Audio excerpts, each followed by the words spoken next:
Babe, alam mo ba yung pinagdaanan ko kagabi? Napanood mo naman, di ba? Para ka to lang? Ella, muntikan akong mamatay. Ikaw man, God, kipakialaman ni mo mga gamit ni Lola. Binuksan mo ang kwarto. Pati man naman ang aparador, gibuksan mo rin. Tama na, tama na. By the way, I have news for you. Ella, break na tayo. What? I'm sorry, but I just realized right here, right now, you do not deserve me.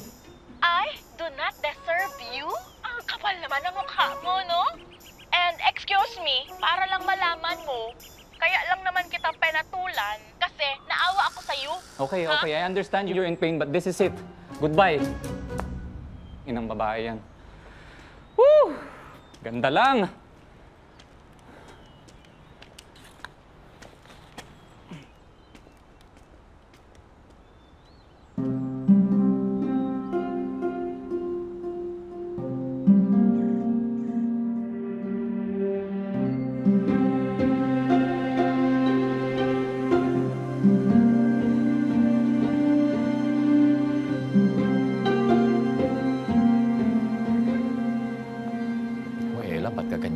Excuse me po.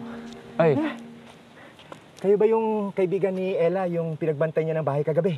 Opo. Kayo ba si Mang Freddy? Opo. Alis na kayo. Opo, kagabi pa kayo dapat nandito eh. Ba't ngayon lang po kayo?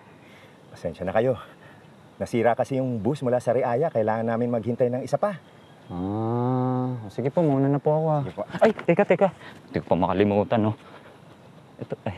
Ito po, baka madala ko. Oh. Paano napunta yan sa'yo? Naku, napakahaba pa kung ikukwento ko sa inyo, Mang Freddy. Nakaharap mo yung bantay bahay, si Lucio? Opo, napatumba ko na. Muntik pa nga niya makuha to eh. Buti na lang, sinunod ko yung payo ni Lolo na sabuyan siya ng asin. Kundi, hindi ko na alam kung... Nasabuyan mo ng asin si Lucio? Opo.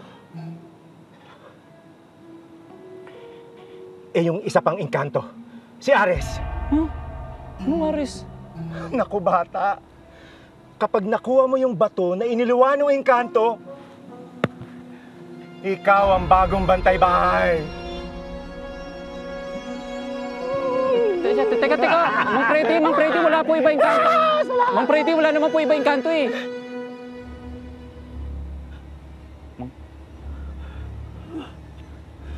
Tumingin ka sa likod mo! Uy, Mang Freddy, huwag ka Hoy, sandali!